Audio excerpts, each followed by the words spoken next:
everyone, sorry if my voice sounds a little off. I'm getting over a cold, but I wanted to make this video.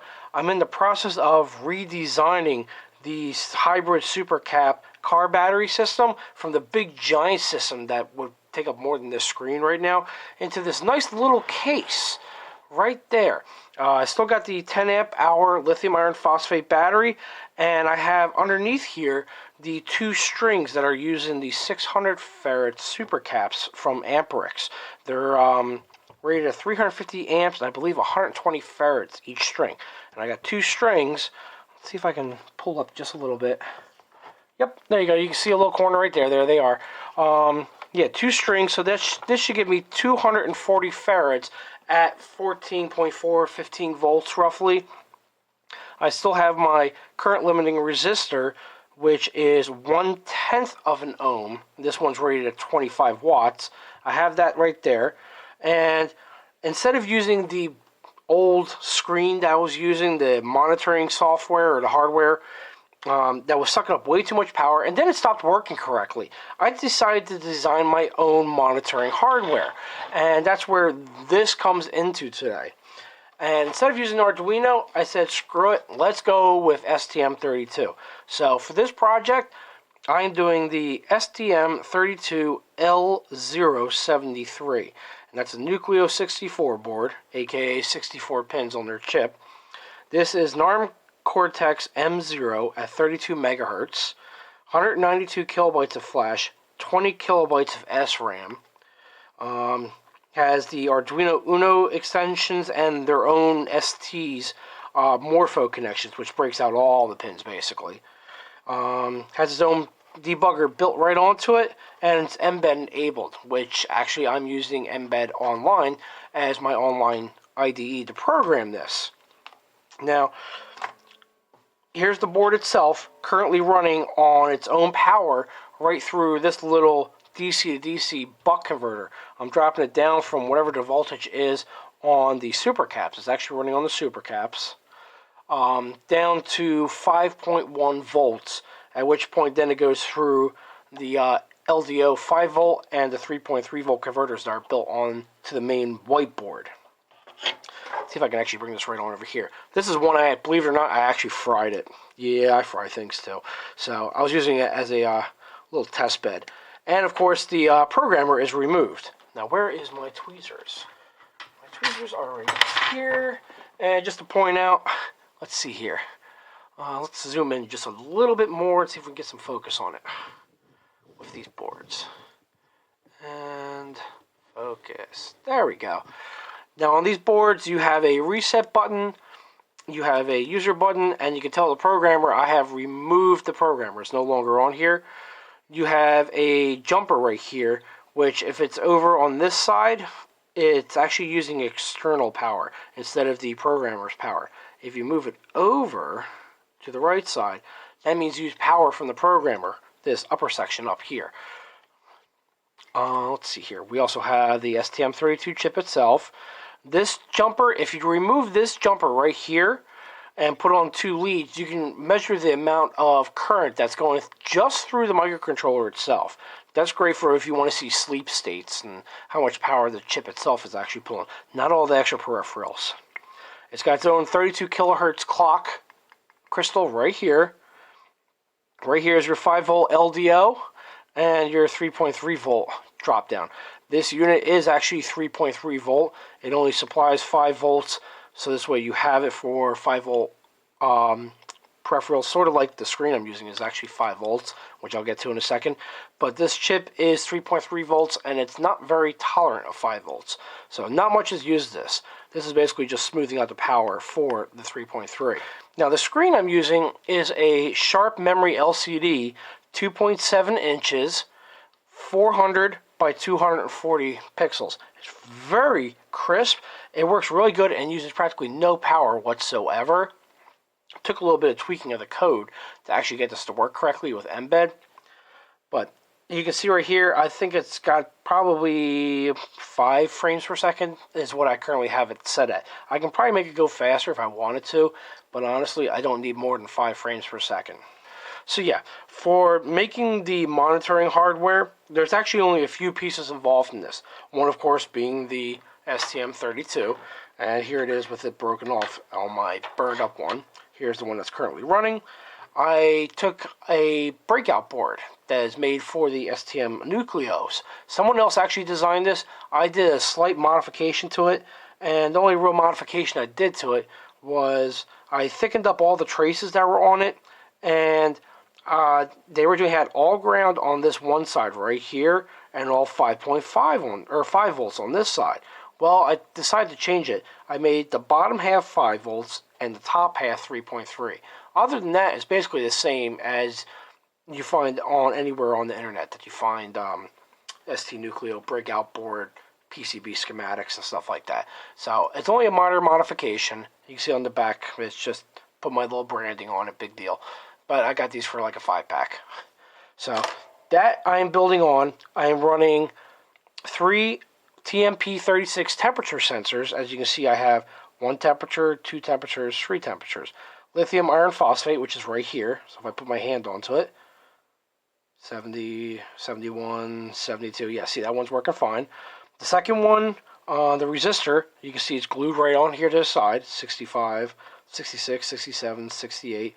And the third TMP36, you can see the wires right here. I got them tucked down in between the 2 strings of supercaps just to keep an eye on the temperature of them. So that handles the 3 temperatures. Now, on the lithium iron phosphate battery, I wanted to know the voltage, the amperage, and wattage. And I'm doing that with this little purple breakout that I put on top of here. It's an INA 219 current and voltage sensor. Now, I took off the factory or the stock 0.1 ohm resistor because that limited to only 3.2 amps. And I wanted to get it up to 32 amps. So what I did, it's going to be very hard to see. Let me see if I can focus in on here.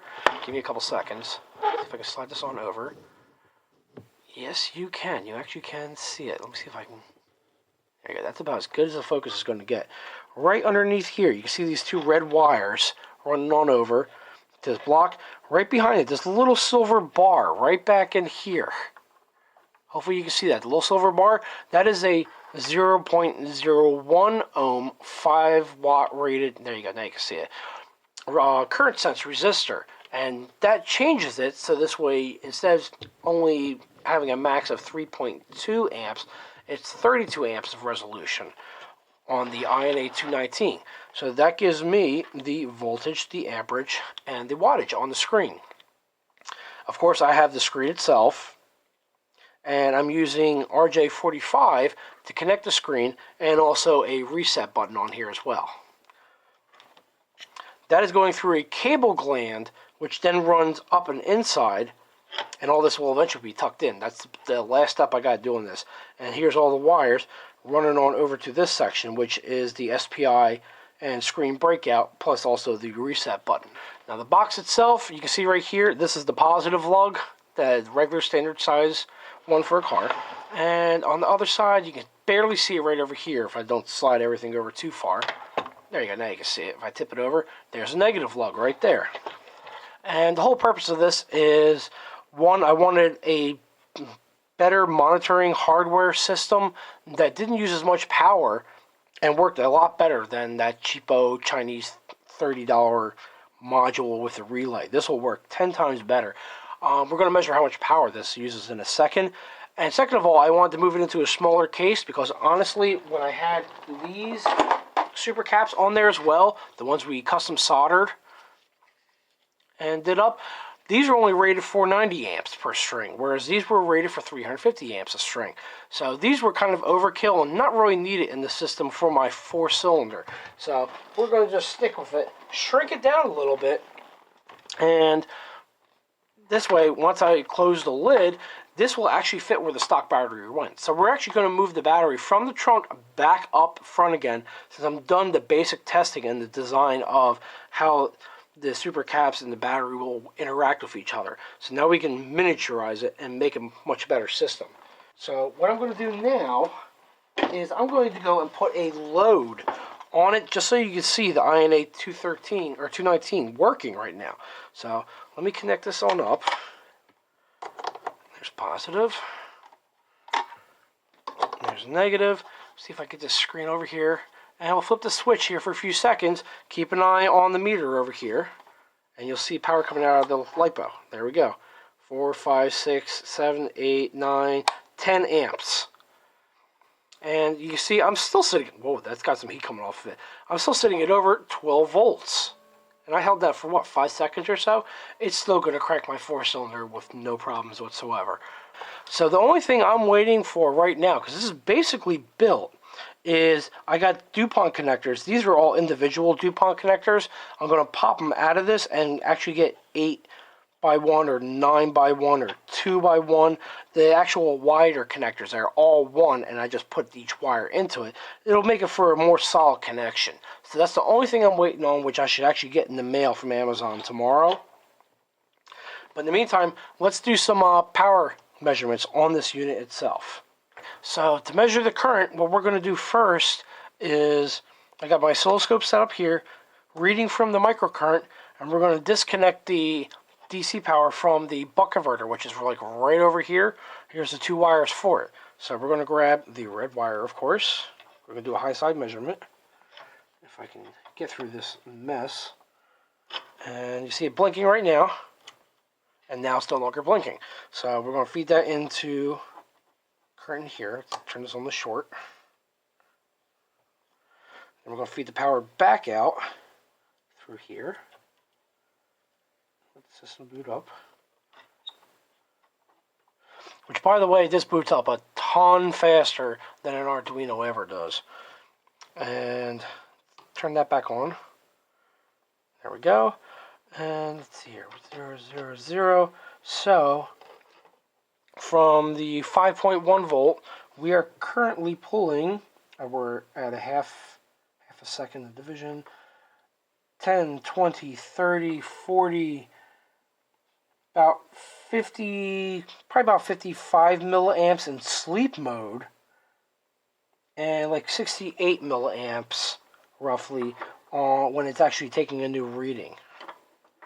Now, the thing is, yeah, that sounds like a lot of power at 5.5. Let's see here. Let's move this on over here, get out of the nest, and turn on the calculator. Now, at 5.1 volts times 0.0, let's just say the on time, 68 milliamps. That's 0.34 watts. That's how much power it's consuming. Now, compare that right there to what the old Chinese cheap one used to pull. Now that used to pull about 100 milliamps at whatever the battery would run at. So let's go with 13.2 because that's the resting voltage of the lithium iron phosphate. So let's clear. That will pull 100 milliamps. No, hold on. That's not right. 13.2 times 100 milliamps. That will pull 1.32 watts all the time from the battery, always running, and it wouldn't really bounce around that much. So already, even with the programmer still connected to the STM32, that's what, 4 times less power roughly? I don't know, I'm talking out of my butt right now. So that's not bad at all. Now, since I already have this code set up, I'm going to disconnect, or actually rather cut off, the programming part of this board.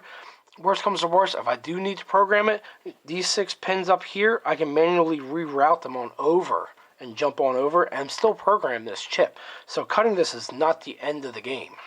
So let's cut this off and then take another measurement.